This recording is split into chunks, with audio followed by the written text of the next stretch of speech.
Welcome to the Graps podcast. I am Brainbuster. That is Khalid. We are back after taking the Monday episode off because I had a headache, guys. I can't even lie. Shit hurt. Didn't want to talk. So we weren't there.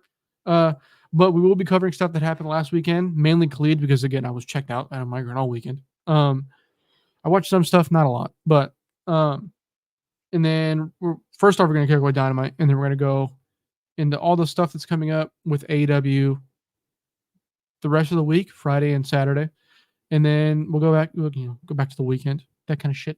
Like and subscribe. Follow us on Twitter. The ads are on the screen. It's true. He does have a pretty solid drop kick. Yeah. Thank you for watching. Leave a comment. Yeah. Whatever you want to say. I'm sure something will happen in this episode that'll inspire a comment. Anyways, AEW Dynamite was tonight, September 4th. Daniel Garcia and MJF promo battle kicked off the show.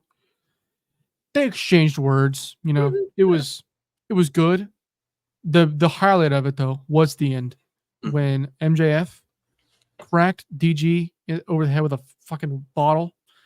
DG started bleeding, and MJF cut like probably the best promos for sure. The best promo since he's returned. Yeah. Probably his best promo since the promo.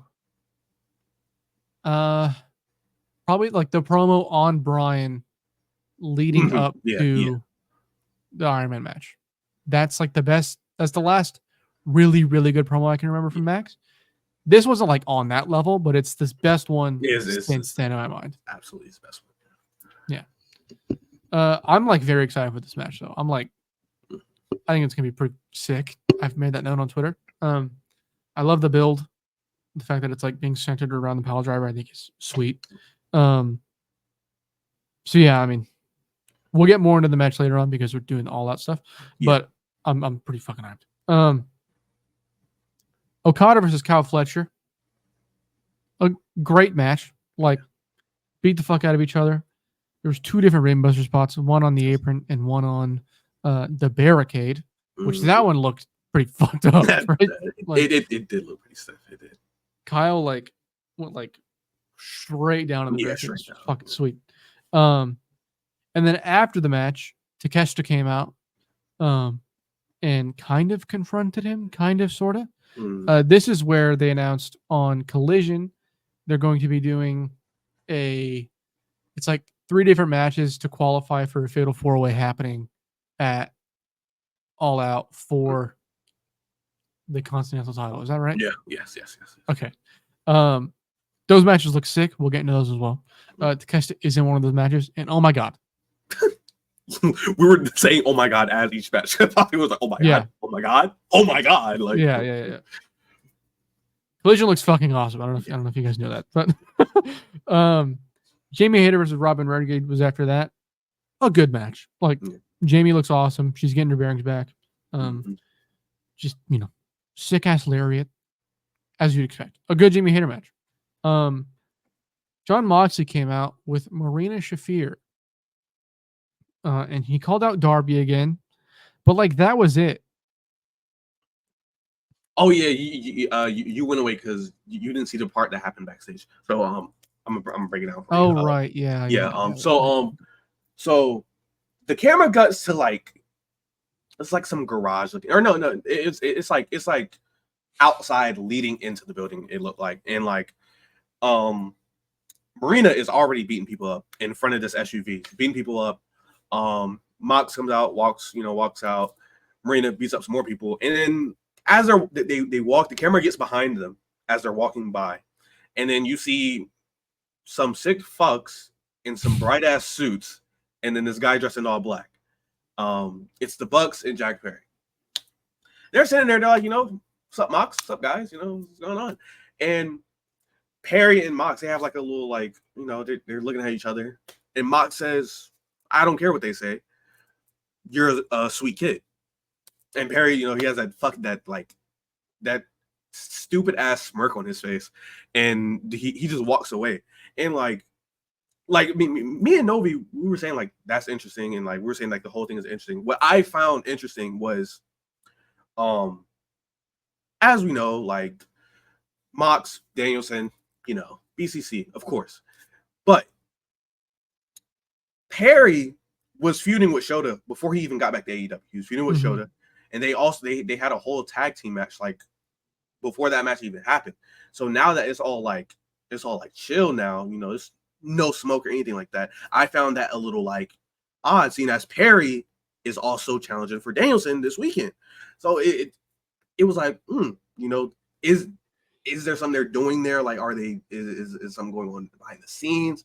Are they working together? Is there something like that going on? I don't know. It was just interesting. It wasn't nothing bad. It was just like that's like the main word that is like. Yeah, it's interesting. Right now. It's interesting. Like, yeah, it's interesting. It's like I don't know if it's good. I don't know if it's bad. Yeah, it's like kind of it's like, interesting. It's like a little thought provoking. It's like what's going on? Like what's happening? Like what is this going to lead to? I mean, obviously, like short term, it leads to the Derby match. Obviously, yes. Long term, maybe like not long term, but like medium term, we know what it's leading to. Yeah. But like in between there, who gets involved? As in like who's in the group? Exactly. The name Josh Barnett's thrown out there. There's also a lot of Shane McMahon talk. Which shut the fuck up. Okay? Shut up. I would also like to note, we know that we're going fast. We've got a lot to cover. Trust us. So yeah, again, interesting, good, like a weird segment, like kind of short, but wasn't bad, Yeah. After that was Mariah May versus Nyla Rose. I both thought that this was like a good, not great match. Yeah. There was like a little bit of weird chemistry going on, like a little clunky, a little slow in some spots. Yeah. I mean, it's fine. Yeah. I'm more interested in the fact that Mariah May seemingly doesn't have a direction for All Out. Yeah. Like she's just not wrestling, is what it seems like. Yeah. Which is, weird. Like I said, it's a little odd. Especially if the All Out matches are, I mean, the Mercedes promo is next up, so I'll get into that a little bit. But if the All Out matches are Mercedes and Sheeta, and then Jamie and Saraya, Mercedes and Sheeta is fine, but having fucking Jamie and Saraya go out on pay-per-view is like, that's Jamie's first match back. Like, not first match back, but like first match back, an actual like wrestling match. Yeah, it's a bit weird. I don't love it. Not at all. But again, the Mercedes promo was after the Nyla and Mariah match. The big thing from this was that Camille is banned from ringside at the All Out match. Hikaru Shida dressed up like Solo Sikoa, which is kind of beast. That was like, those were the main two things. And also Christopher Daniels is like pretty funny. Yeah. After that was Orange Cassidy, Kyle O'Reilly, and Will Ospreay versus Claudio Castagnoli, Wheeler Utah, in Pac. This was a fucking clusterfuck of a match. Yeah, just like we were like talking to each other as the match was happening. We were all paying attention, but it was like hard to keep up with everything because they were doing so much shit. Yeah, Claudia was all over the place. Yeah, a whole lot of dives going on. I think Claudia was like the main guy in this match. He was like kicking ass. What did you think of it? It was fun. Loved it. Loved, like, last week with like the 8-man, went into it not really expecting too much because it was Jericho and Hook was in the match, and I was like, and it still ended up being good. And this match is keeping the trend going that they've had for like damn near the entire year of fun multi-man matches. There's not been too many that have been like, oh, like this probably couldn't have been on the show. Like this didn't have to be on the show. A lot of these matches have been pretty good, fun stuff to watch, and this just adds on to that list. The Pac and Ospreay little thing that they did. Oh yeah, all the interactions were great. Yeah, it was loving it. And then there's also a segment that happened at the end of the night that we're going to talk about as well, where Are you talking about the segment?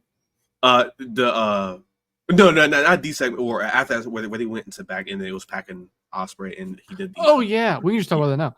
Fucking Pac attacked Will Ospreay and hit him with a fucking brainbuster on like the shipping containers. And the thud that it made, bro. Thud and like the way like he hit and he bounced up a little bit. He instantly clutched that neck. Clutched that neck. Like pretty fucking sweet. That's 3 brainbusters in one night. I think they were watching. They must be watching. It was made official, by the way. Wheeler Yuta and Claudio versus the Bucks at All Out for the AEW tag titles. Please, the Young Bucks, please just go out there and work a fucking wrestling match, please. Wrestle like you have shown you can clearly fucking wrestle in the past. Please. That's all I ask. For like the respect of your company. Please. The segment of the night was Swerve Strickland and Hangman Adam Page contract signing. Swerve Strickland goes out. He's talking a little bit. And then he signs the contract. And then did he even sign the contract? I don't think he even signed the contract. He just he sat down and then they tried to introduce Hangman. Yeah. Right. Hangman. Hangman's music hits. He doesn't show up. And then they hit it again, and he also does not show up. And then a couple seconds later, Hangman appears on the screen at the house that Swerve was at earlier today, I guess, or this week. Yeah. Buying his childhood home. And he was walking through. He's talking about how there was so much that he said. It was a lot of layers he got to in it was like 2 minutes. He was like, why would you think that I would give you the privilege of a formality when we both know this match is happening? Exactly. You made the mistake of showing me something that you care about, which is the first time he's ever done that. Swerve. So it's like it actually fucking it's perfect.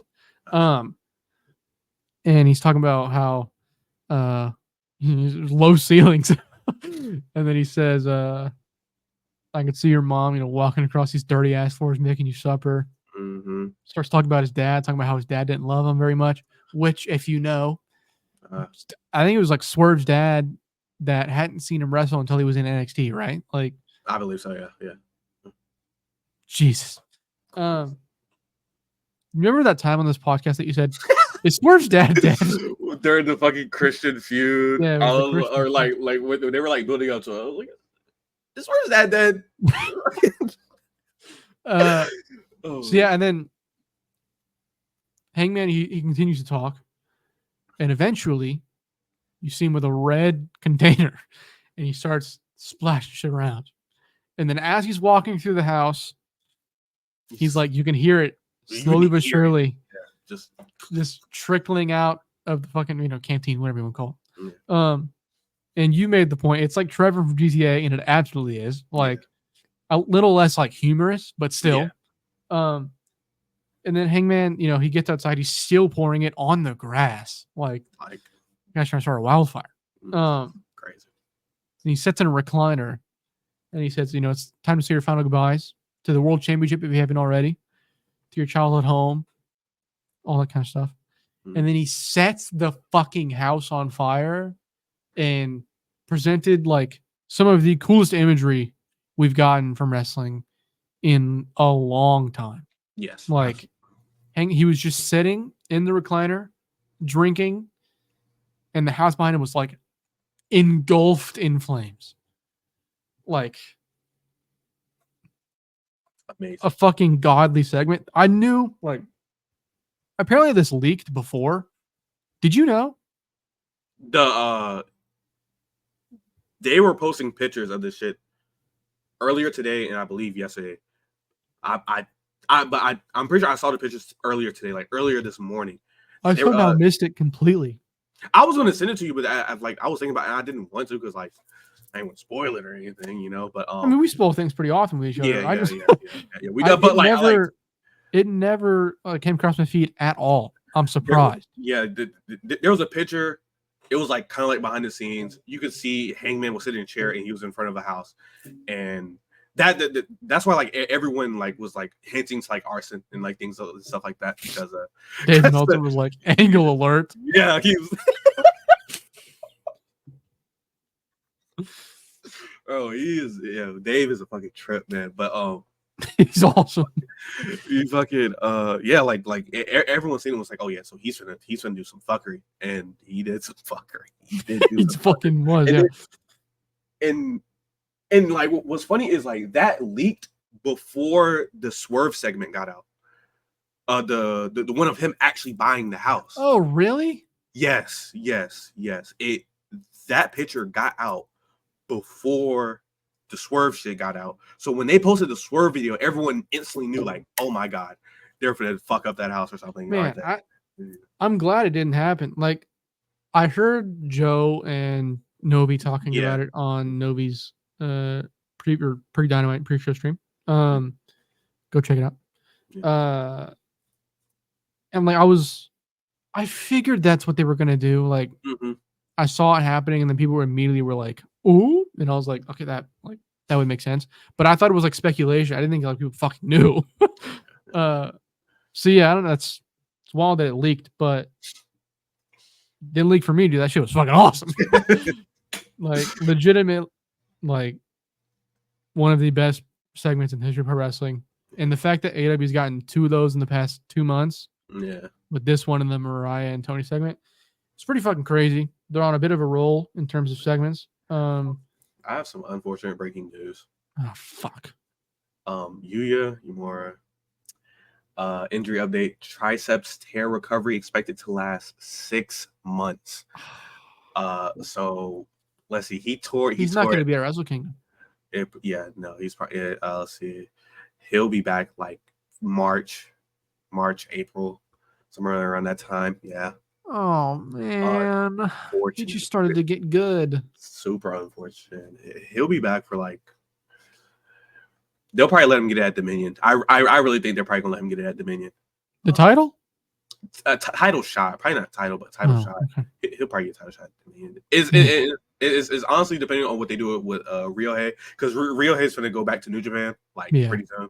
So yeah, dude, it's looking pretty scary for those Musketeers. I'm not gonna lie to you. Yeah, because Ryohei is a fucking dog. Hey now. So that was the end of Dynamite. Collision is on Friday this week. It is paired with Rampage. This lineup, folks, is fucking awesome. So it is Hikaru Shida versus Deonna Purrazzo. Good little match. Good little match. MXM versus House of Black, Brody King and Buddy Matthews. Okay, cool. But then you've got the fucking Continental Contenders Challenge matches, which is Orange Cassidy versus Brian Keith. Gonna be a good match. Mark Briscoe versus Lance Archer. Gonna be a fucking awesome match, dude. Yeah. Mark is gonna bump like a fucking madman for Lance. I'm so ready. And then the big one, folks. The Beast Mortos versus Konosuke Takeshita. Oh my fucking god. This match has been sponsored by the Graps podcast and all the Graps sections. True. Okay. Well, no. Anyways, sorry. This is gonna be fucking absurd. Yeah. I am very ready for that. Hoffman Estates, Illinois. Get ready. It's really good. Hoffman Estates. Okay. Yeah. And the Now Arena. It's like a pretty big arena, no? I think they did a pay-per-view there once. I can't remember. I think they did. Anyways, so yeah, that's Collision. That's gonna be fucking awesome. Yeah. I don't know if I'm able to watch because there's NFL football on Friday, so I might have to just go back and watch that after the game. Depending if the game's ass, then like I'll probably actually no, just have well, I don't know. We'll see. What game is at 8 p.m. on Friday? Eagles and Packers. Yeah. Which sucks. I hate both teams. Yeah, I was gonna say. I already know you hate both teams. Fucking despise those little pieces of shit. Anyways, on Saturday though. Yeah, it was Saturday. AEW All Out. Oh wait, hold on. You talk about the the 8-man tag. Oh, it's just not even on Cage Match. Now it is. Yeah. I refreshed the page. The Elite. Jack Perry, Kazuchika Okada, Matthew Jackson, and Nick Jackson versus the Blackpool Combat Club and Pac. The Blackpool Combat Club is Brian, Claudio, and Wheeler. That's going to be sick as fuck. Another just very good match for Collision. It very much has the name potential, the star power to be a multi-man match of the year. Probably multi-man tag match of the year. I mean, I think that goes to the CMLL match. However, yeah, I was going to say like this has the potential to. It could get this could depending on like the environment, especially with like the crowd for a Collision show. I don't know. I mean, like it's the last show they were pretty live. So we'll see. We will certainly see. We'll see. AEW All Out now. Oh, this is at the Now Arena, I think. Yeah, All Out at the Now Arena. Oh, that's what we're thinking. This Saturday. I'm trying to pick like what order do I want to go through. Here, I'll go with this. Okay. The Continental Title 4-way match. We still don't know who's going to be in it, but it's Okada, and then those three. One of those three from Collision. Who do we think is going to be there though? It's Okada. Okada, Takeshita, Cassidy, Orange. And then Mark and Lance is like really like we don't know. And like not only do I not know, but like it could go either way, and I'd be like, that's perfectly fine. Yeah, yeah. Like, they could put Mark in that match, Mark and Okada. Like, come on, give it to me. And then you put Lance in that match. You have Lance and Takeshita. What? Yeah. What? They have also been like kind of. I think I'm starting to lean more towards Lance because he'll be like the fall guy, like he'll take pins. Mm-hmm. That does make sense for him. Yeah. That's where I'm leaning. Yeah. At the end of the day, though, I would love for Takeshita to win. That'd be great. That'd be lovely. I'm gonna assume Okada retains somehow. Honestly, like I could like. If like Lance isn't there to take the pin, I could see where they have like it's like Takeshita is about to win and Okada steals the win, which then makes it be eventually it'll get to Okada and Takeshita in a singles. Which could also start like a Takeshita babyface turn. Exactly. It could be like Callis fucks it up for him, like he's been doing for his AEW matches, like for beginning of time. So yeah, it can go some ways. Give us the book. Go ahead. Please. Willow Nightingale versus Chris Statlander in a Chicago street fight. I assume Willow's going to win this, right? Is it? Do we agree on that?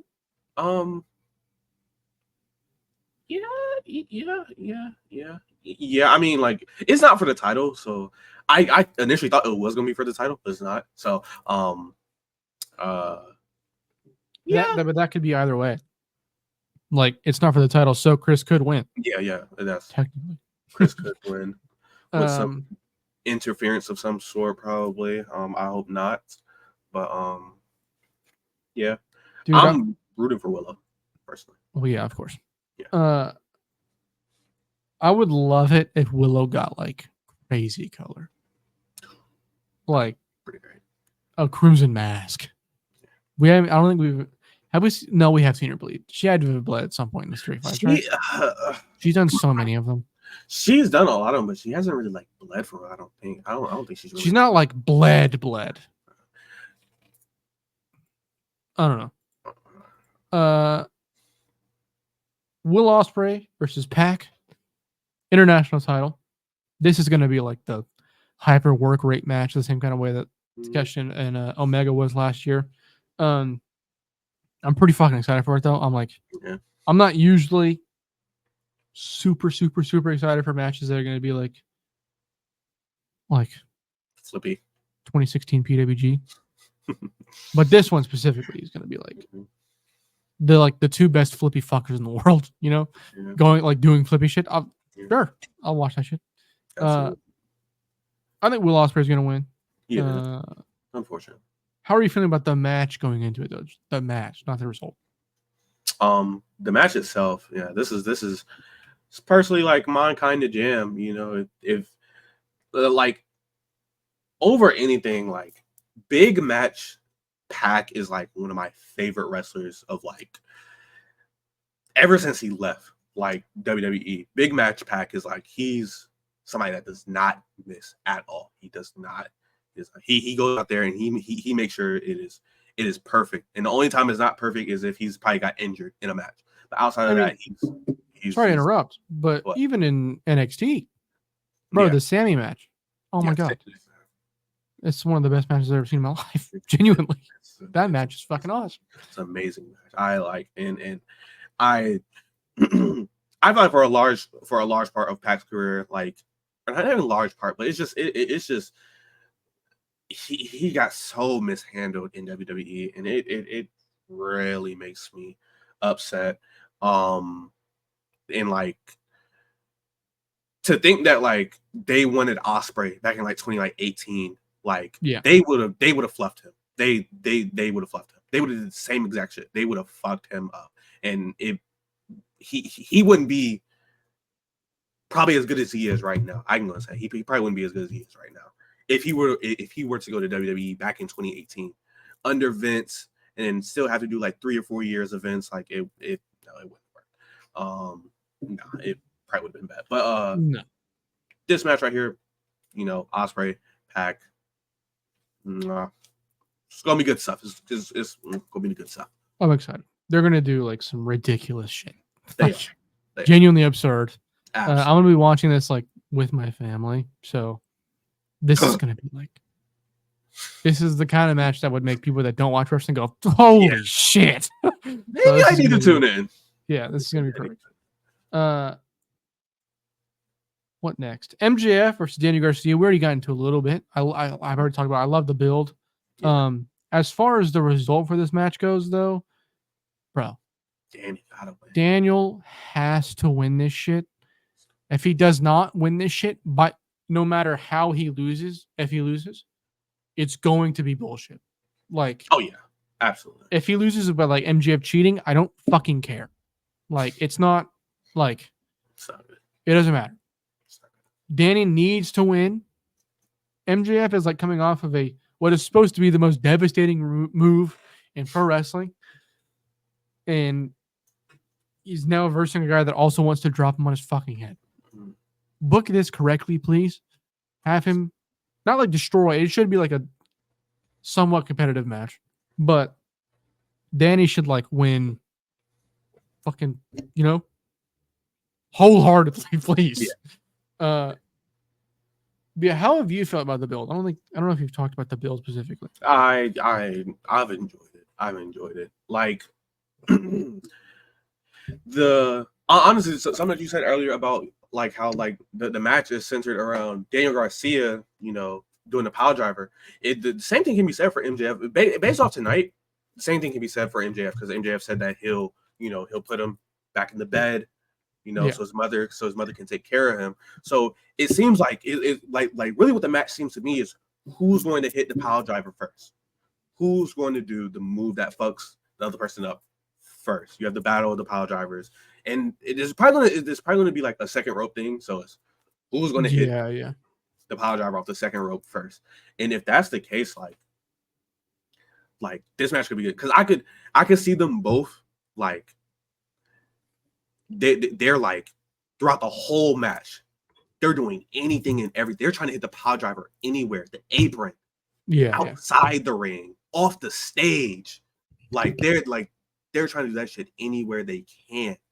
And then ultimately it ends with Daniel Garcia fucking dropping him on his damn neck off the stage. Yeah. That should be like, I think throughout the match it should be nobody should hit a power driver until the end. And that's what finishes the match. Like the whole match, it should be teases and close calls and all this stuff until it finally happens. 1, 2, 3.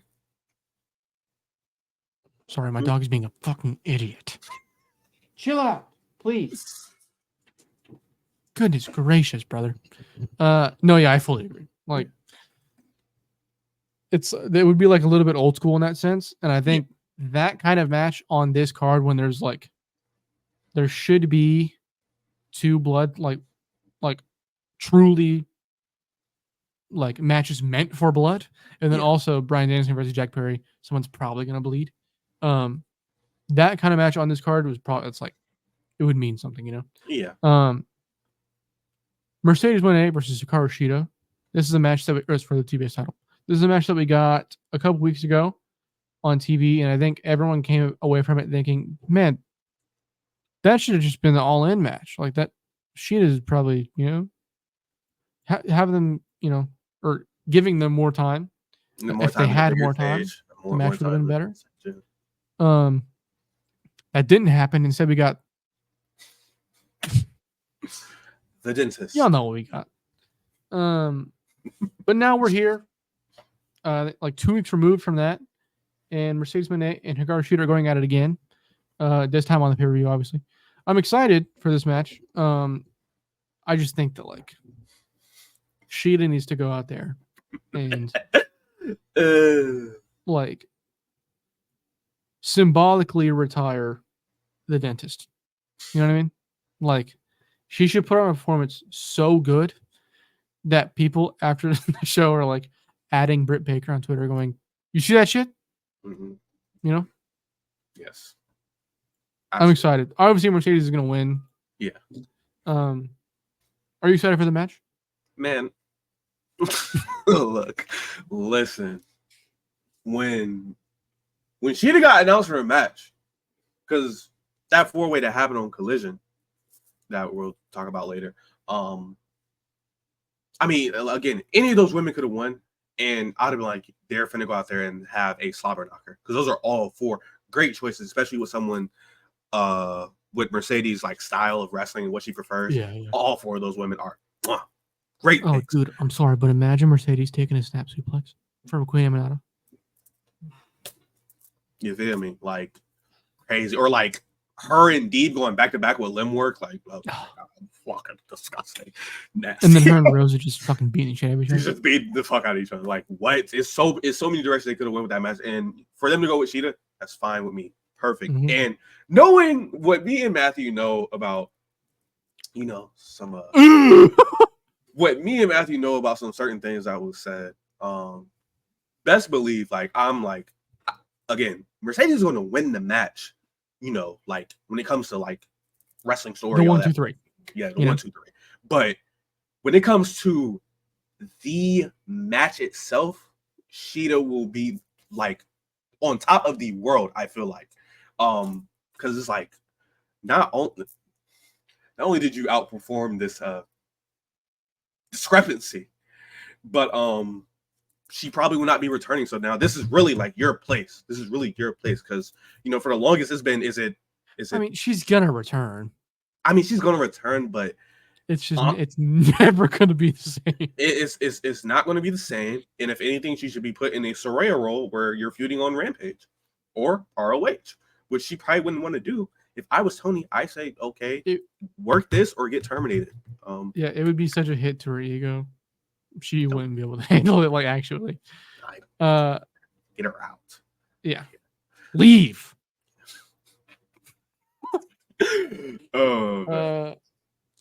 Now I would argue the 2 biggins of the show I'll start with this match first, just because the last match is like AEW World Title match: Bryan Danielson versus Jack Perry.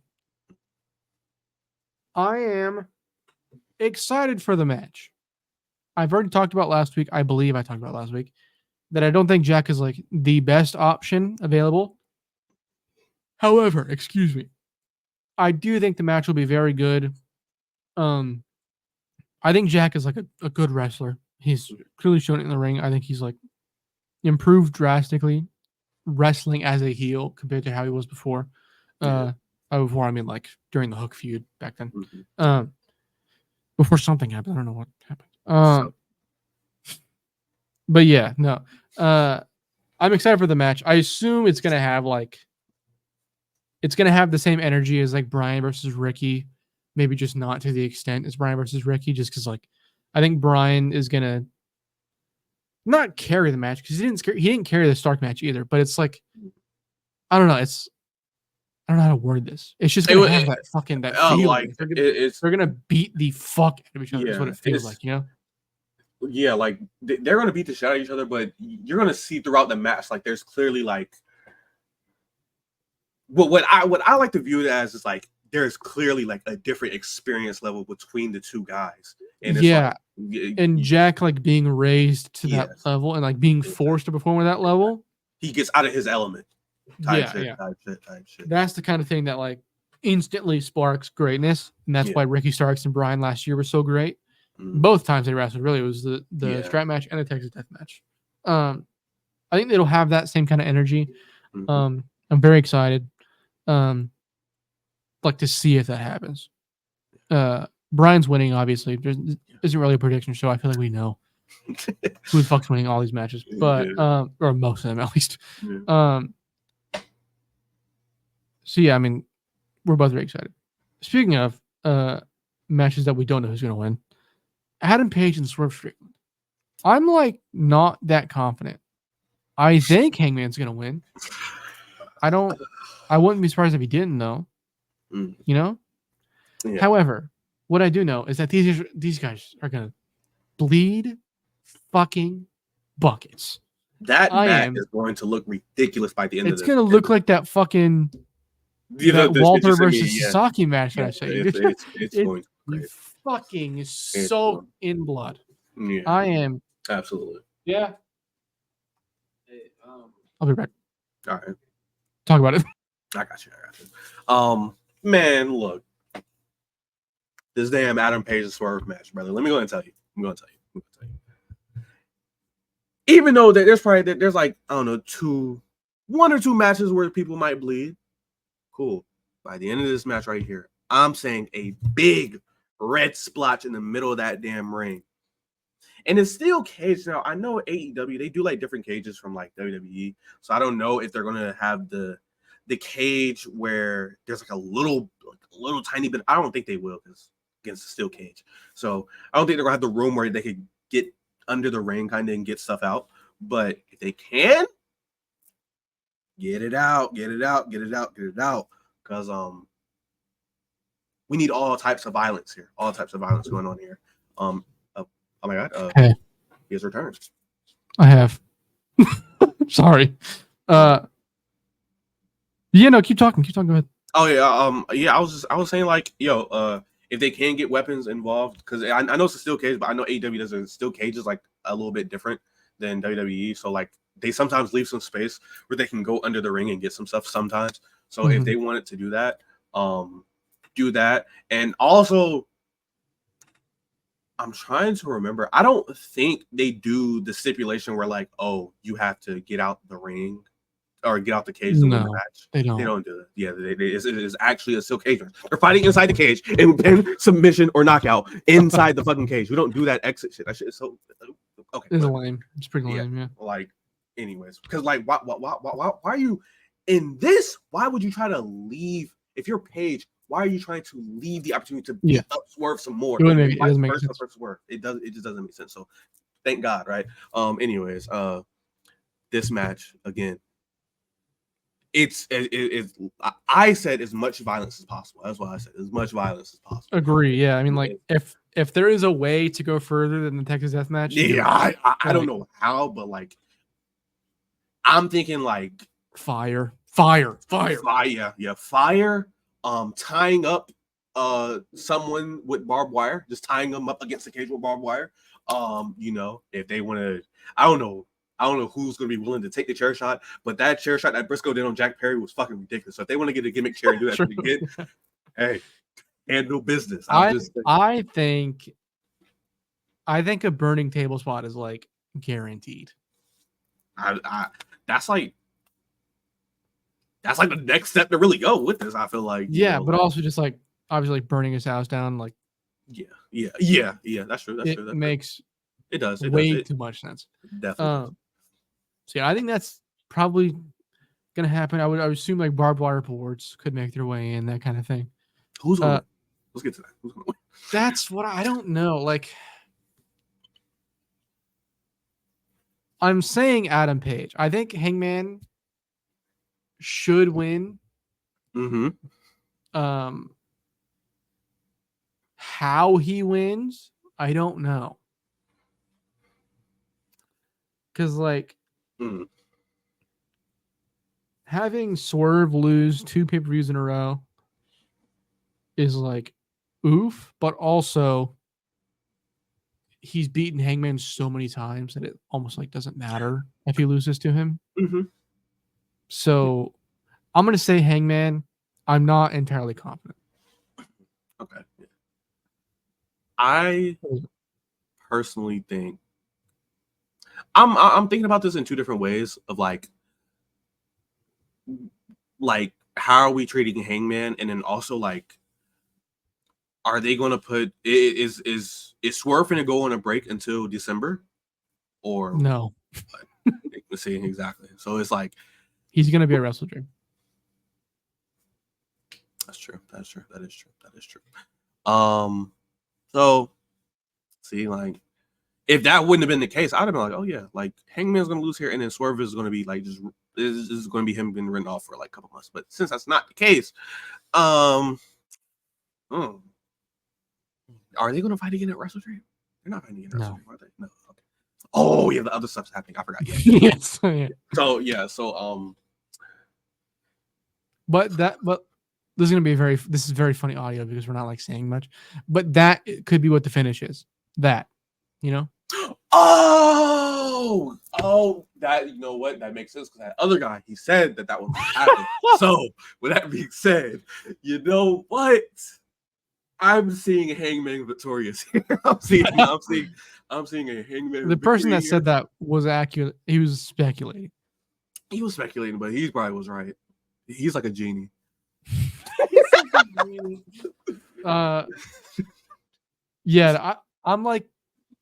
I'm somewhat confident that Hangman's gonna win. I'm not like entirely confident, like at all, really.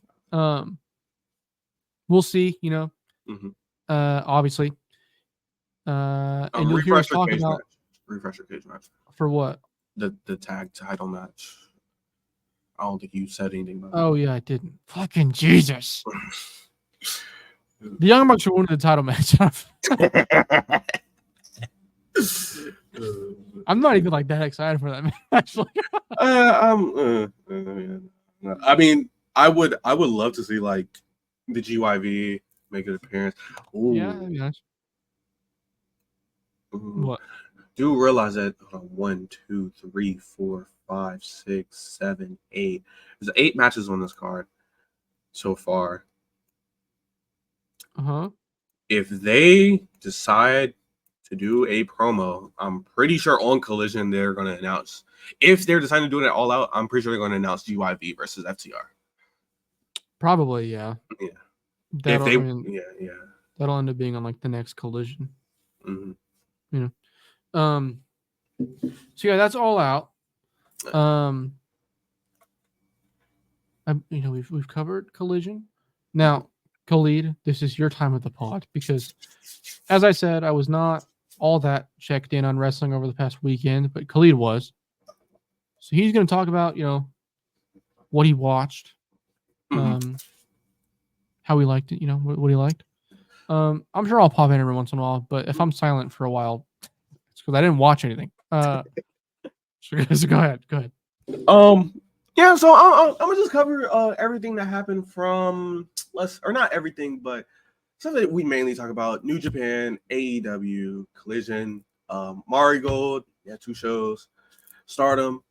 There was a match that All Japan had that me and Matthew here were pretty into. He hasn't watched it yet. He's probably gonna watch it pretty soon. But and then some indie Japan stuff that happened yesterday and the day before. I'm not going to go into too much detail on most of the matches. I'm just going to talk about some things that piqued my interest personally. Starting out with Capital Collision. A lot of these matches on the card, it was all right. But Zack Sabre and Teton. Hey. hey, let me tell you what. Outside of Zack Sabre versus other technical wrestlers, Zack Sabre versus luchadors is my new favorite genre. It's really, really good. Really good. The Hechicero stuff, of course, is amazing because Hechicero he's a luchador and he's techie. He's like a Swiss Army knife. He's fucking crazy. Shout out Hechicero. Fucking just all the goosebumps every time he's mentioned. But Teton has been mainly he's when it comes to New Japan, he's been a junior guy. He's been a junior guy ever since he got there. So for them two to mix it up, Zack Sabre being heavyweight G1 winner, by the way, if you sleep under a fucking rock or watch the fucking Federation, you mark G1 winner. True. Right? Get him. First British guy to ever do it, by the way. And he's getting that title pretty soon, brother. And I think at the end of this month, I don't know, or next. I think it's October. October, yeah. He's getting that title, brother. So better be tuned in. And then we also had Gabe Kidd versus Leo Rush. Now, the match itself, I mean, it wasn't bad. I'm not gonna say it was bad. I don't really care too much for the match. It's another open weight title defense, another Gabe Kidd US match. I'm more interested in who's next for him, US wise. I'm thinking personally, I think they should do Cassie or they should do Kyle O'Reilly. I feel like one of those would be pretty good for a US. I think their next show is in Massachusetts. I think. They're apparently not doing Lone Star this year. Racist. Yeah, what's the big idea? I know. Fuck is that about? You know why? Why? Go ahead, talk to it. Let me check the fucking attendance for last year's fucking Lone Star, bro. Oh man. You could hear a fucking pin drop in this place. Oh man. Texas seemed to have let New Japan down. It was barely. That's a lie. This says it was 1,027. That's not true. I'm not. There was 400 people. Oh, maybe. There was not 1,000 people in that fucking arena. There's no way. Unfortunate. Absolutely unfortunate. This year, November 8th, they're doing Fighting Spirit Unleashed in Lowell, Massachusetts. Now, I don't know where that's at. I don't know if that's close to Boston. What's it called? Lowell? No, what's the show called? Oh, Fighting Spirit Unleashed. Don't they usually do that? Or am I wrong? They do, but not in November, I don't think. Or they've probably done it in the past, but I think last year they skipped out on it. I don't know. I will be pretty pissed off if they don't do Lone Star. I like Lone Star. It's where I get the one Joshi match I can fucking watch every year. It's not that close to Boston. It's actually pretty far away. Don't know what that's about. Okay, that's a pretty random town to do a New Japan show. I don't know how that's gonna do. If the Texas show was 400, woo! I don't know what that's gonna be looking like, but hopefully, I hope they don't book nothing too good on there. But yeah, I feel like if they want to do another, get another AEW person for Gabe Kidd, Cassidy, Kyle O'Reilly. If they want to do Roddy, they can do Roddy too. I feel like that match would be fucking insane. Oh my god. Crazy. Yeah, they'd beat the fuck out of each other. Yeah, that'd be fucking brilliant.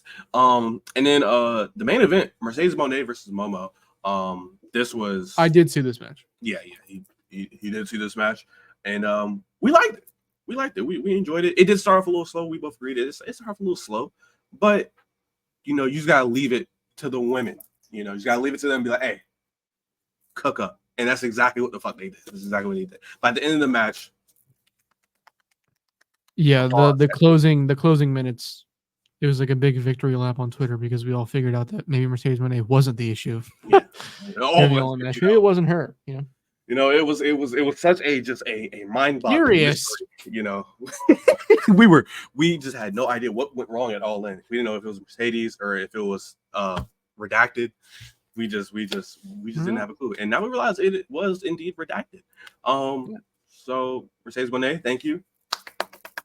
Momo, thank you as well.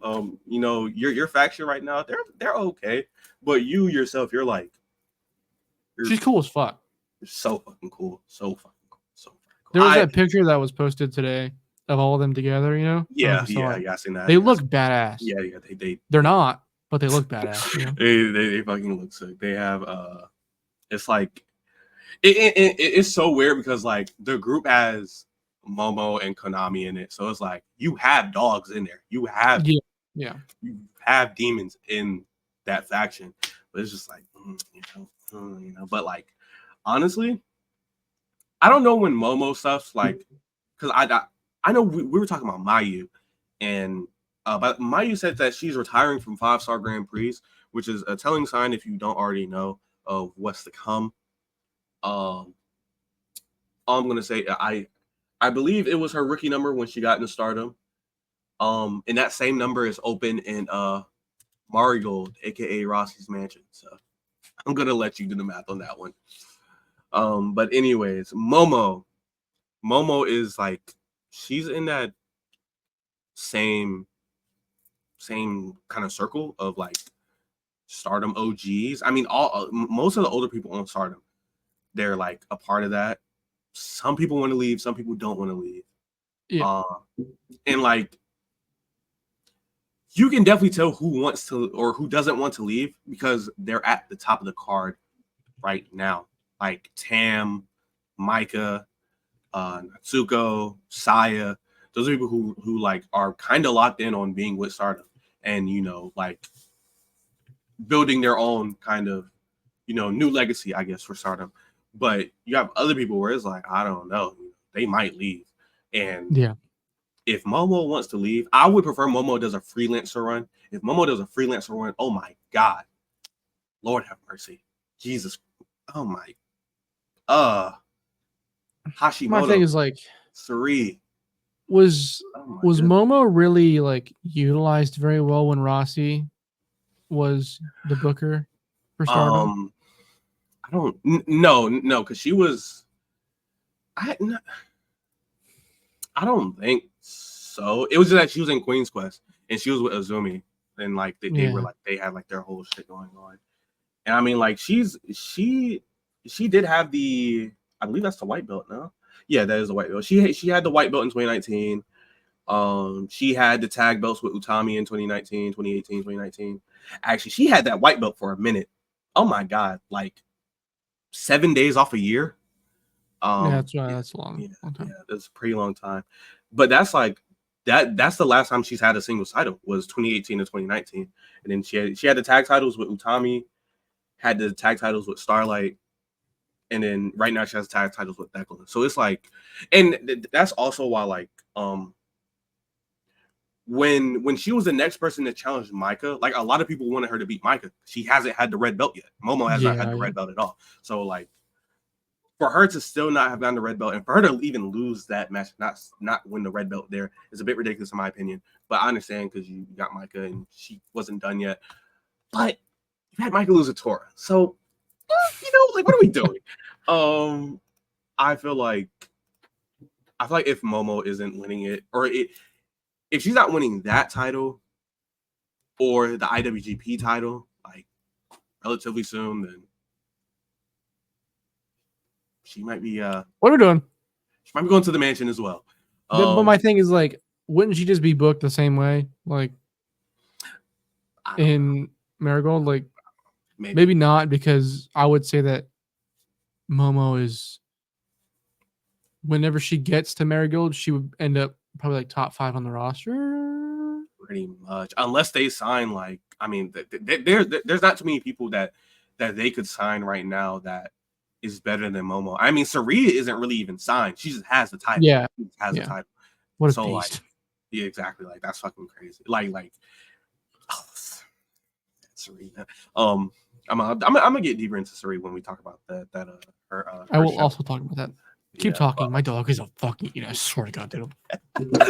But yeah, like Momo, like there's not that many people free agent wise that you're like, I'll take them over Momo, especially in Japan right now.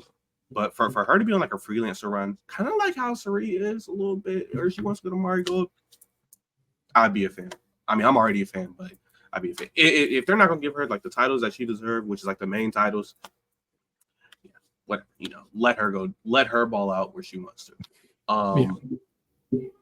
But going on to Collision, this Collision, this was a pretty good Collision. I'm not gonna lie, it was a pretty good Collision. The matches that happened on this Collision, they were like it was a pretty fun Collision. I don't have the segments. I know there was like a GYV segment on here, I think. Yeah, there was a GYV segment. There was I don't remember either. Yeah, I don't remember. I just remember GYV stuff. But yeah, you had a lot of good. I'm gonna just talk about stuff that piqued my interest. So I know they opened the show with Hologram and Kyle O'Reilly and Cassidy versus pretty unfortunate Johnny TV, and then Lee Moriarty and the Beast Mortos. Now those last two, that is good picks. With Johnny TV, that's a no. That is a no, because he almost ended his career not so long ago trying to do a Starship Pan. Damn near broke his damn neck. Fucking like he ate shit on that. It was a crazy fucking angle. That was bad. But this was nice. This was Hologram's first time outside the Arlington residency, and they loved him out there. They really loved that combination of Kyle and Cassie and Hologram, but they really love and Hologram was on his A game. They really made sure he looked good, and that's all you can really ask for when you're trying to push someone new, brand new. Like, we don't know nothing about this guy, just up the card and trying to just get them to look nice. They did good at that. Then there was a couple more tag team matches, and then they got to Kyle Fletcher versus Ishii. Now, I made some tweets about this, or I made one tweet about this. I'm gonna say it again. I'm gonna regurgitate it for you, just in case you don't understand. First off, this match was great. This match was crazy. Ishii is 48 years old. He turns 49 this year. He turns 49 in December. He's going to be 50 years old, bro. He's going to be 50 years old, bro. I put on Twitter, I said he has one of the best catalogs for a person that's over the age of 40. So from 40 up, one of the best catalogs. And I don't think y'all understand. He turned 40 in like 2015, 2016, okay? And he was in every G1 ever since then. So I want you to 2015, 2016, 2017. Well, actually, he was in the last one. He wasn't in this year's, obviously. You fucking mark. Oh my god. Well, in my opinion, he had his own little G1 in the United States because he was out here fucking on crazy. He delivered some pretty fucking sweet matches. This is pretty good matches for a person who's not ready for a G1, can't do a G1. I mean, I don't know. That shit was pretty good. I mean, in those G1 blocks, like, depending on, I mean, either one, there's only like 2 to 3 in each block where you're like, this is some like talent where I need to have a good match right here to make them look really good. The other one's just like, am I finna put it on a good match for Evil? Oh, like, fuck out of here. But yeah, Ishii Kyle Fletcher is great. Ishii, man, That's the man right there. That's the man. Like I said, 2015 to now, he's been 40 years old throughout all of that, and has been just like it literally has some of his best matches in those years right there, and it's just beautiful to see. And like again, he's turning 50. Does not look like he's like the way he wrestles. You wouldn't think he's turning 50. He did a Frankensteiner in this match. Yeah, I was gonna say somebody tweeted this and it like kind of blew me away because I wouldn't notice I wouldn't notice this kind of thing. But he crossed his like, legs. He crossed his legs. Hooked his ankles. Yeah. Yeah. Crossed his ankles on a Frankensteiner. No, he does that. 40, essentially, and he was like 48 years old. Like that's crazy. Fucking that's insane. Like, especially like with the way he's wrestled his whole career, like to still be in that shape is absurd. It's absurd. You look at Ishii, you would like, yo, he's not getting up off the ground. You're wrong. Yeah. He's doing Frankenstein's thing. He's crossing his ankles. Yeah. There's high flyers that don't even cross their ankles right now that do a bunch of Frankensteiners. Yeah. Like, just again, not only is he physically just mental, the mental for wrestling is just he's crazy. He's crazy. He's crazy. He's crazy. Insane. I need an Ishii interview like right now. I need Tokyo Sports to get on that like immediately. Like, what the fuck? And then the main event for Collision. Now this right here, when they announced this, I was pumped. Because when they be doing these multi-women matches, they don't be stacking them how they need to be stacked. You know, not saying that, you know, the people that they do put these, I mean, sometimes they do. Because, like, if this was last year, they would have put Harley Cameron in this match. What are we doing? Well, yeah, I mean, like last year, like that All Out match. I think last year might be a little too. They would do that this year as well. I mean, they probably would have, but like seeing as they haven't, thank God. Like, you know, there's I don't think Harley Cameron's been in any number one contendership matches. I hope not. I know she had that match with Tony, but I don't think that was. I hope that wasn't. I don't know what that was, to be honest, brother. Yeah, I don't know. I hope that wasn't nothing too important. Anyways, but when I saw the people for this match, you got Shida, Deeb, Rosa, and then the one and only Aminata. That's what really sold the match for me right there. I was like, Aminata's in the match. So this is sure to be a good match. Great match. And it was that. And like everybody got their shit in. The reason why you know these wrestlers for what they do, they did it in this match.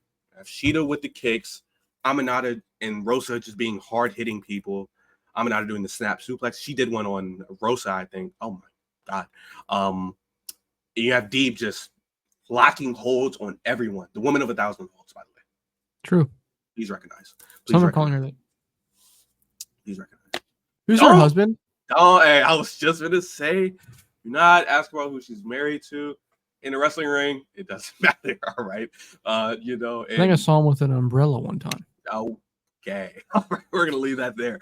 But this match, I had hella fun with this match. I feel like these four women, they need to be featured more often when it comes to number one contendership, especially Aminata. I feel like Aminata doesn't get enough time. I know Deeb was supposed to have that whole program with Yuka, and it couldn't happen because she got injured. But fucking sucks. That shit sucks. I know that match would have been a fucking slobber knocker.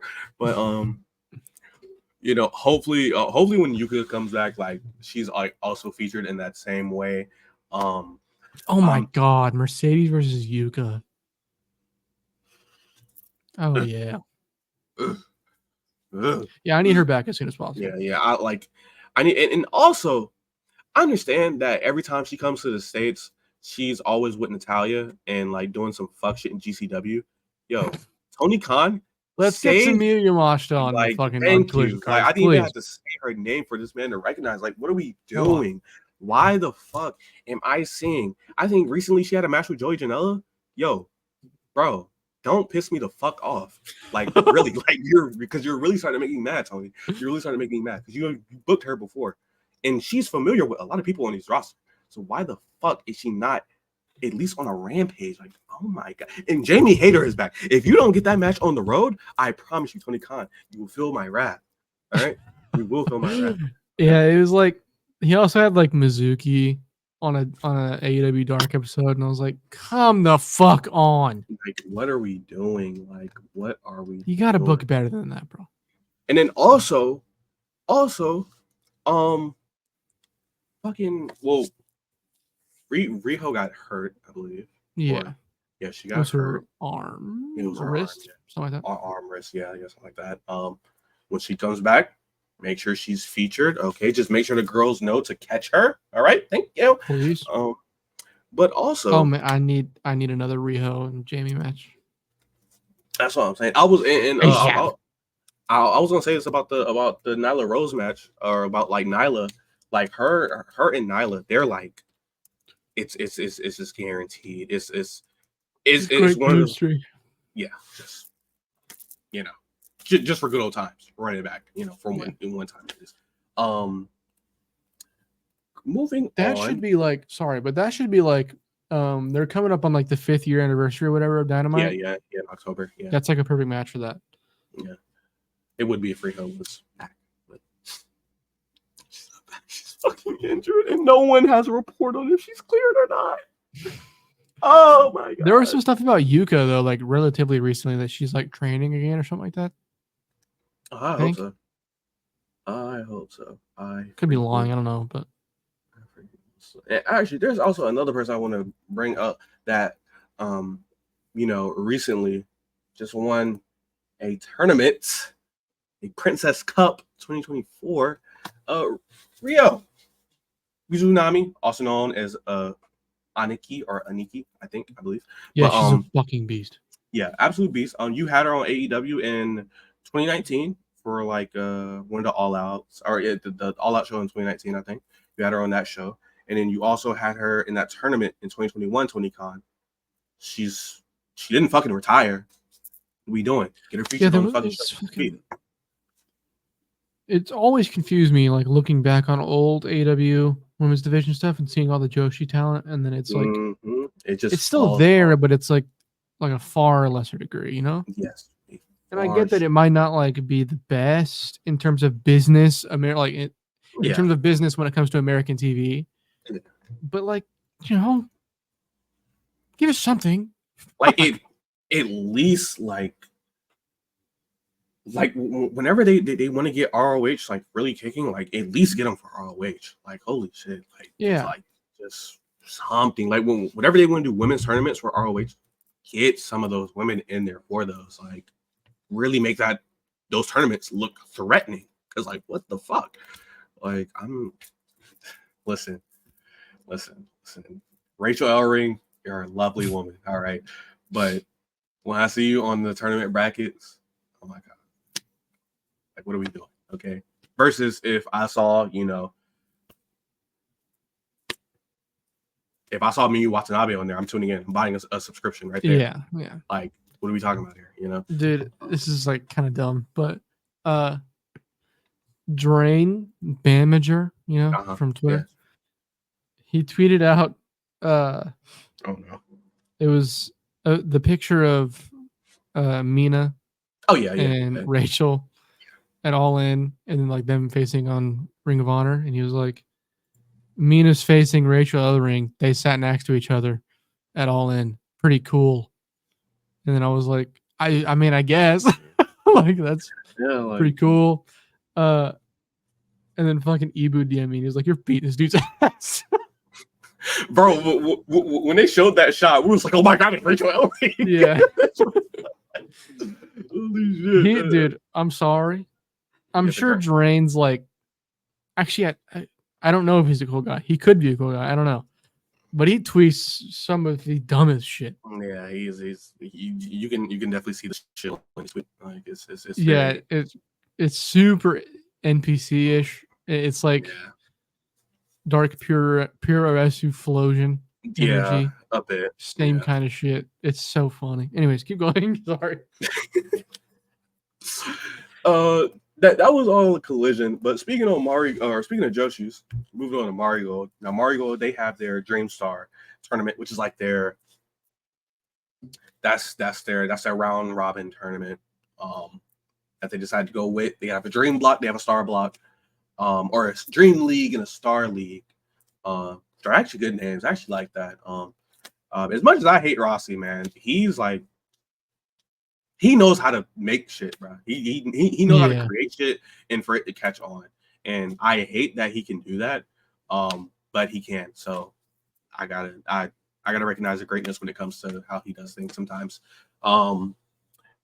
And these blocks, they're like pretty balanced. We went through the blocks like a while ago when they announced them, but the tournament started. This is their first show, I think. I just want to talk about Mai Sakurai versus Nene. So this match, good match.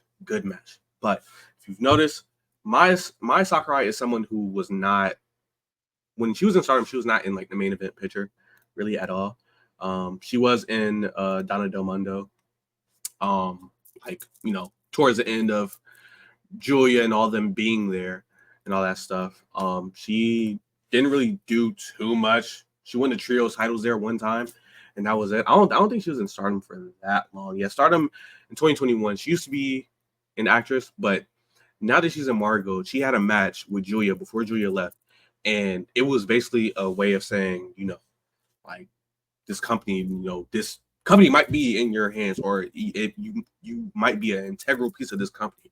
And it seems like she has taken on that role, and going forward, she might be someone to look out for in Marigold. I feel like, you know, besides Utami and Mirai and Natsumi and Miku, you know, who are already certified, they're players already. Bozilla, even though she's not, she's probably gonna work her way like all the way up to the titles, but you know, she's also another person who's similar.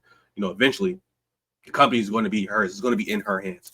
So it's definitely something to look forward to. She had that great match with Nene. And then speaking on the second show, which was like later, they did 2 shows in one day. Crazy. Peace. There was this match, Mirai versus Nori. Now, I like Mirai. I've only been watching Stardom. It's like I want to say 2018, 2019, like a little bit before COVID. And Mirai was like one of those people where I was like, she could be cool. And then she started throwing them lariats out. I was like, all right. Okay. Then she and then around the end of her time in Stardom, she had that white belt reign. I was like, she could be something. And she got the Mario, and I was like, okay. And so far, she's been showing me nothing but good things. So I know the world title, that belt that Sari has right now, that will be Mirai's belt, like, you know, somewhere down the line, like pretty soon, probably. Mm-hmm. But this Nori lady right here, first time ever seeing her, I believe. I believe it's my first time really seeing her. 25 years old. She signed to Ladies Legend Pro Wrestling X. I've never heard of that promotion in my life. But they gotta jump, and she, what the fuck? She only has, according to Cage Match, she only has 46 matches under her name. But she's wrestling good. She's looking good. She's looking good in that ring.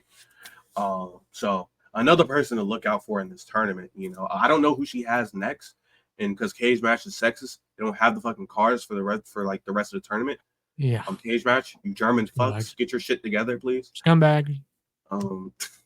Yeah, fix the fucking site, all right?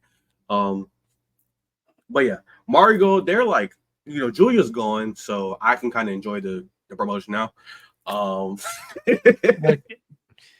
Okay. You know, you have Sari, you know, sitting on top. There's no, like, you know, Julia, she's gone. All right, I can kind of enjoy the promotion now. You know, whenever Rossi gets in the ring, I'll just turn my head, you know, and then when he leaves, I'll look back, you know. So I'm definitely, you know, going to be tuned in more. And Nori, I like Mirai. Utami, of course, is, you know, doing her thing. Yeah, you know, like she's I believe she's like going to hold the belt next after Suri.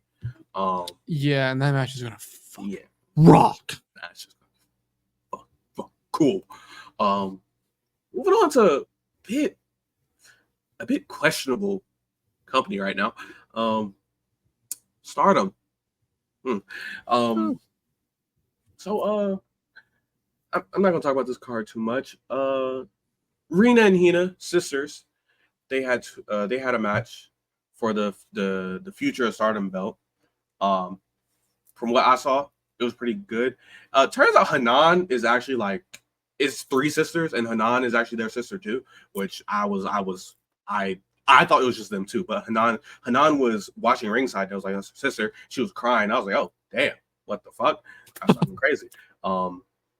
Maybe get them all three in like a little faction or something. I don't know. Like three sisters. I find it pretty like the chemistry would probably be out this world. Yeah. But then we had a like it's. I know you don't like Natsuko, but like I don't. Yeah, it's in like. And like her losing the belt, like is is for most people, it's probably like that's the thing to do. But having them do all that build, like all that stuff, and just for her to lose it to Tam, her first defense, that and also like Tam didn't win a single match. Yeah, didn't win a single match. Yeah, just to win the title is like that's I don't know, man. It's weird. Like I understand that like you probably see that people don't want Natsuko to have the belt. Yeah, I get that. Like I'm happy she doesn't have the belt, but like the way they got there is like, but also why even put it on her in the first place? Yeah, that's true. It's I don't know. I like personally, I'm not a Natsuko hater. I understand her gimmick and I understand like she kind of has a place. She's the only wrestler there that's like character first and then wrestling second. So like I understand that and I definitely respect it for sure because that's hard to do. That's hard to do. And then this guy's a bit of a hater, and I mean like I kid. I don't. I don't know what's next for like the hate group in general. I don't know. I know Thekla is like she wants Poi, she wants the white belt. Get the fuck away from her. Hell, do not let Poi lose that belt. All right, not right now. I will crash out. I'm so fucking serious. Dude, Poi is like, not that she's the only wrestler I like in Stardom, but she's like the main one in Stardom that I'm like, Poi's wrestling? Okay, I'll watch. Yeah, like Poi is fucking fantastic. If they have Thekla or beat her, yeah, that's a problem. And then I have to listen to those dog shit Thekla promos. Oh fuck it! Oh my god, I'll get violent. I swear to God, I will. Like the only person I'm really like, if Poi were to lose to someone, I'd want it to be someone from Neo Genesis. Because that's like my faction right now. Like Neo Genesis is really Azumi, Starlight, Suzu, like any of them, Mai, Miyu, like any of them. I'd be like, yo, like that's a pretty good pick to have her lose to, and the match would probably be pretty good. Thekla. There was a point where I was like relatively high on Thekla. I was too. I thought she had like, listen, guys, I'm saying this sincerely. Please don't be a pervert. I think she had a good look, Yeah. I think she just looked cool. She like talked confidently. But now she's like trying to do Gabe Kid promos. Yeah. And I don't know, man. I lost it. I was pretty high on her, like a bit towards, I mean, like all throughout Donna Del Mundo. I was like, yeah, she's pretty cool. And then when she first came back with the heel stuff, I was like, yeah, like this is I understand her message. She wants the Joshi scene to, be tough. She wants to instill this toughness into the Joshi scene because or to the Stardom scene because it's a lot of, she feels like there's a bunch of wusses walking around and everybody wants to be all pretty and shit. And I like honestly like that's fucking liberals. Like I definitely understand. It's just the execution of it isn't the best right now. It's not the best, and especially when I feel like they would have been better off making a entirely new heel faction instead of having her join Oedo Tai and then turning it into hate. If they would have just let her make her own faction, let her have the hate, and then let her get her own people, I feel like it probably would have been a bit better. But she's not even the leader of her group, so it's like, like it doesn't make sense. It's like you're following Natsuko orders. Be good. Sorry, like you're Yeah, you're a fucking loser. Sorry. like, oh man, it's just not it, And then Micah won the Grand Prix versus Kamitani. Micah winning the Grand Prix means that they're probably going to do Mike. They're doing Micah versus Tam like later this month, I think, or something like that. I don't know. Which again, if Micah wins, this is going to be the most pointless shit of all time. I swear to God. I will lose it. Like, I don't hate Micah, to be very clear. I don't hate Micah. I think Micah's a pretty beast, actually. She's like a pretty good powerhouse. Yeah. But like, please, do something else. Do something different. Elevate somebody else. Like, please, like I'm elevating somebody and then picking Natsuko Tora is terroristic behavior. Please, it is. Like Azumi or something. Do something cool. I do like. I like. She cut her hair, and I was like, like it's fine. But her new gear, I like the red and white and like the flame like parts of her gear. She has like the flames on her top piece. She's cool, she's cool as fuck. She's like super cool. Yeah. But like, they need to. If they're going to like, it's too late now. They should have gave her the respect with the red title that when she had it, but. Now that they're back to this Micah versus Tam, and Tam possibly winning, this is the same shit for the white belt. Neo Genesis has like your next title holders. In my personal opinion, like it needs to at least, because like that, those are like outside of Mayu and Tam. And I mean, like Tam, like even her, like she's like she's getting to that point where she has a certain type of match that's like really good and everything else is like okay, and that certain type of match is like headbutting.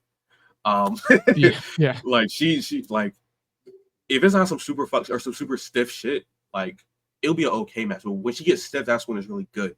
But Neo Genesis is filled with people who can really they can really bring some life to the promotion if you give them the title. Like, oh my God. So again, any one of those girls, mainly Azumi and Starlight, I feel like one of those girls can get the red belt right now. And they would be, especially Azumi, the trigger needs to be pulled right now. I'm not playing. She's like fucking fantastic.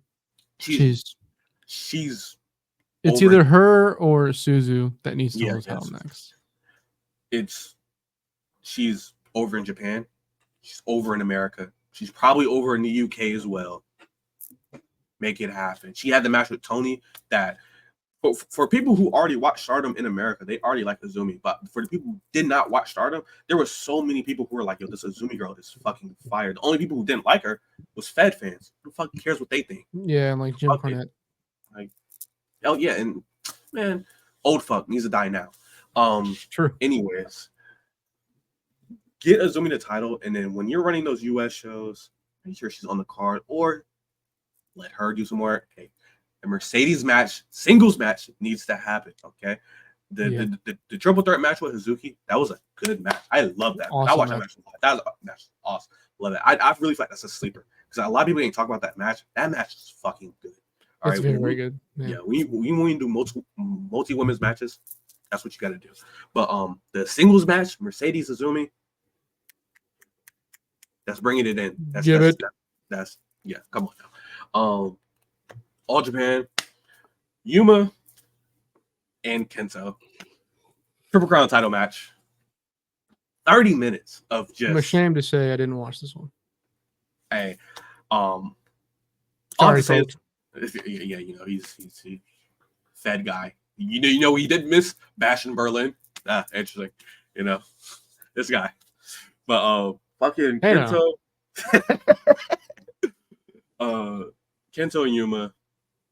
I seen some people who was like, I seen somebody who said like this match wasn't good, And I found that odd because like it really was like the Kento match, like in some lost media over at the Graps podcast. Joe Holbert says like there's two people, Shingo and Kento, and they have their type of match.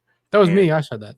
Oh, you said that. You said that. Okay, yeah, okay. So co-host here, he said there's two people who have their type of match, Shingo and Kento. And this is one of the matches. And Yuma, hey, it was pretty good stuff. It was some pretty good shit. I really enjoyed it. When you watch it, you're probably gonna like it. Yeah, I mean, like I love Kento and his type of match. Yeah. But if it's like something I need to watch, I can't watch every Kento match. Yeah. Because then it becomes like, oh, this spot again. So like, I'm sure I'm going to love this when I watch it. I love Yuma, Aoyagi, that is. Anzai lost title, by the way, to Yuma Aoyagi. Yeah, I'm sure I'm gonna love this match. Yeah. It was.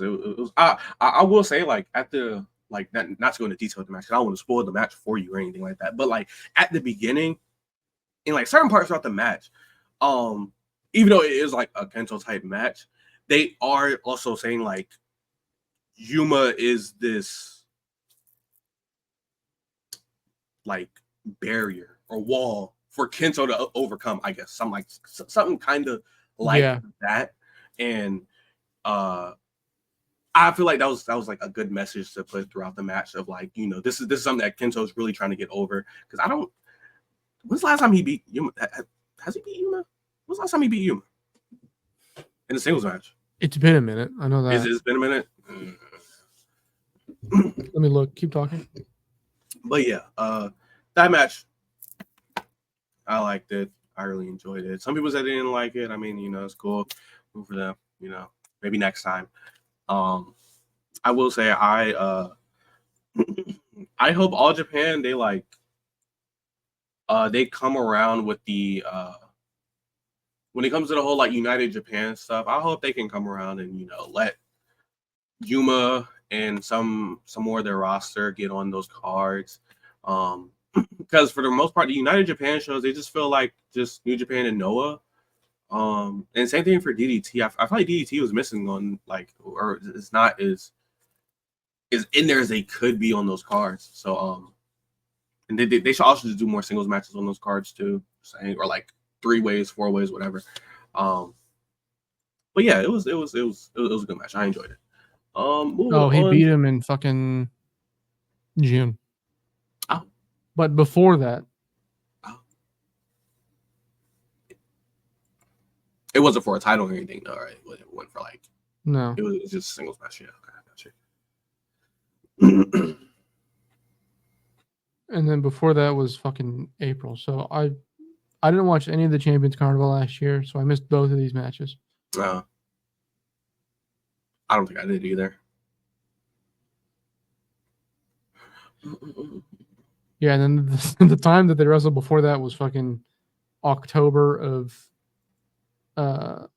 last year, which I believe, that was when Yuma won the Triple Crown for the first time. So okay. Yeah. I guess if they're going to do this whole thing of or I don't know if this is what they're going with, but if they want to have this whole thing where Kento tries to get the title back, that's fine with me. I should.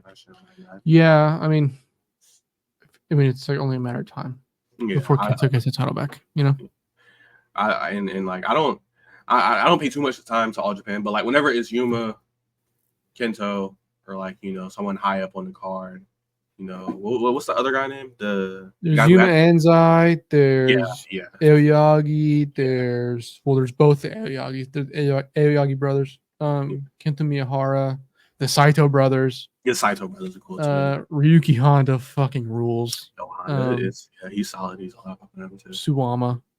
Suwama's that's he's hurt right now, isn't he? I believe so.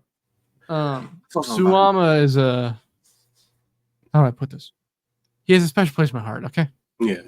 He's not fantastic now. I knew that. Yeah. But when that guy was in his prime, get the fuck out of here. Watch his match with fucking Yoshihiro Takayama. and then shut the fuck up. Okay. There was a clip that Pure Wave posted of Takayama doing a headbutt, and I don't know who it was to, but it was fucking crazy. He caught him. Like Takayama was the man. Yeah, he was. I mean, goodness fucking gracious. Okay, just a Anyways, big fucker. I have how much time is left? I gotta go to bed. I'm not gonna fucking lie to the viewers. Okay. I Speed through. I got you. You got this. Tag team hardcore deathmatch: Jun Kasai and Fujita versus Minoru Suzuki and Unagi. It was 26 minutes. It was great. Everybody was fucking bleeding everywhere. It's fine. It's a fucking hardcore match. All right. I saw Unagi. She looks like a fucking psycho. She was gushing blood, dude. Crazy, absolutely crazy. She's gonna have another show soon, I think, and I hope there's a death match on there too. Now we get into the Suri-ism show. Oh baby. Yo, before I even get to the main event, the Miyu Momono versus Miku Kane. That's what I want to say. She beat the she beat the shit out this little girl. That girl, dude. Just body slam. Like, dude. If that match would have went like 4 or 5 more, I would have started getting a little disturbed because she was going in on that girl, dude. I was like, wow. And then the main event. I mean, goodness gracious, folks. If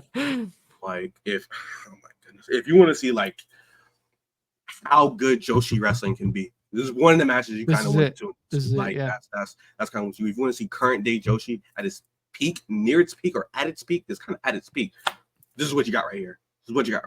In my opinion, this is the women's match of the year right now. This is my women's match. My second. For me, first is still Io and Utami, but this is like right there. This was like fucking ridiculous, like unbelievably physical. Yes. Obviously, like the headbutt spot that got all over Twitter. Disgusting stud on that shit. Venny showed out in this match. Like I didn't know who she was going into this match. I heard the name, but I hadn't watched. She is fantastic. She was like even just like in transition to this match, just so fucking smooth, so physical. A great moonsault. Like I love this match. This match was very, very good. She used to go by Asuka, but I was about to ask. Yeah. I was looking at pictures of her earlier on Google, and it said Asuka / Venny, and I was like, yes. Like for like I mean, like last year, 2022, she might start going by Venny this year, I think, or no. She started going by Venny for like US shows. She was going by Venny for AEW. Oh, that makes sense. Yeah. And then like GCW, and like she would use a name on like certain shows and things like that. But like before that, like for the most part, she was using the Asuka name. But yeah, great wrestler. I really hope she gets like a bigger spotlight like pretty soon. Wherever it is, Sendai, she seems to work with Sendai a lot, so hopefully that happens. And then last but not least, Takia Mania, Shibata versus Minoru Suzuki. I really love this match. Matt was getting a bit angry with it, and I understand, but yeah, for me, I liked it. The fellas are just doing a lot of chopping for like 25 minutes. They chopped each other to shit for like 25 minutes. They chopped around the whole like all of Karuka. Yeah, it was just like fucking mix it up, fellas. Come on. This is Shibata's first match in Japan since the Wrestle Kingdom match when he first came back. He's just like, well, no, he did some other shit. Like he did like a weird exhibition shoe style match for someone. I forgot who. But this is his first match at fucking Korakuen. And they're just sitting around chopping each other. And it's like, okay, that's cool. But like, come on, fellas.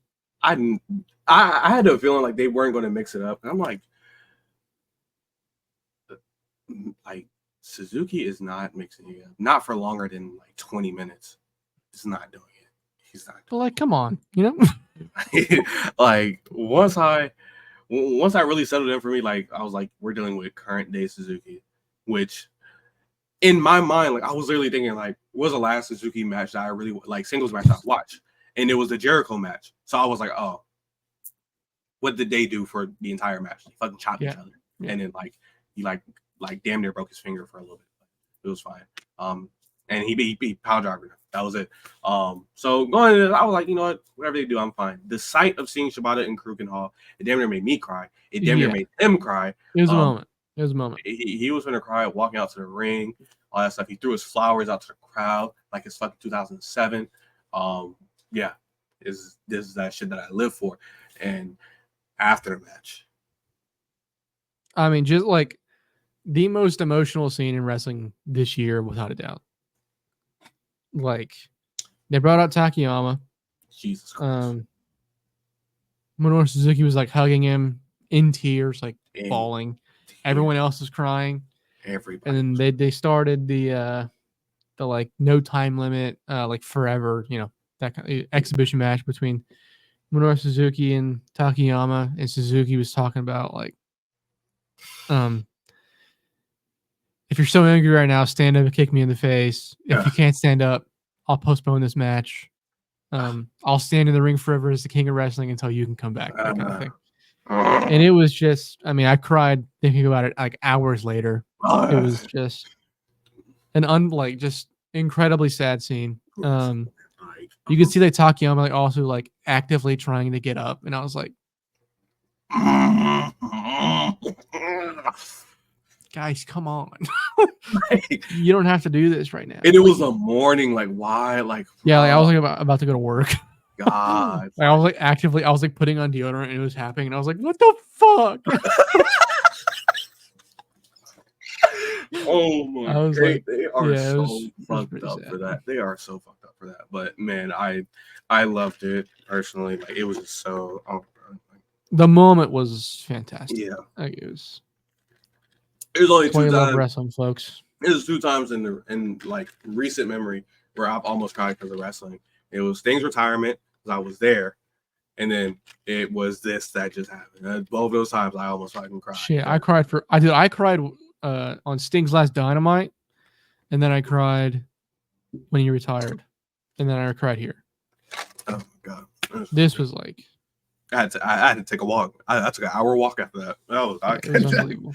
Jesus Christ. But yeah, that's everything that happened over the weekend. That's everything. Folks, it's been a loaded show. Yeah. And we appreciate you if you made it this far. Make sure to like and subscribe. What I will leave the show off on is I checked Game Changer Wrestling's cage match. I was just curious. I checked the Blake Christian versus Zilla Fatu match on Cage Match. It's got 2 ratings. 10 and a 0. No, it's got 2 8s. Folks, I'd like to just read these off very quickly. Oh, they're comments. Oh boy. Yeah. This first guy gave it an 8. Like I said, this is a very enjoyable clash of styles. Zilla's work is still pretty clunky, but has a lot of fire and is believable. Blake led this thing well. And then the next one, very good match and one of Zilla's best matches I have seen. And then he lists Zilla Fatu matches. I'm not reading that shit. A big win for Zilla, considering Blake was GCW champion for nearly a year. The way Zilla had some of Blake's repertoire scouted. Holy shit. The way Zilla had some of Blake's repertoire scouted was nice, such as the tope with the door, good action with a hot crowd, and memorable ending. Folks, that shit is not true. Let's check out what's on GCW Aura 2024. Jesus Christ, let it stop. Matt Tremont versus Zilla Fatu. Thank you for watching, everybody. This has been the Graps Podcast. Make sure to like and subscribe. Follow us on Oh, Twitter. my Jesus God. Christ, this is an hour and 40 minutes. Later.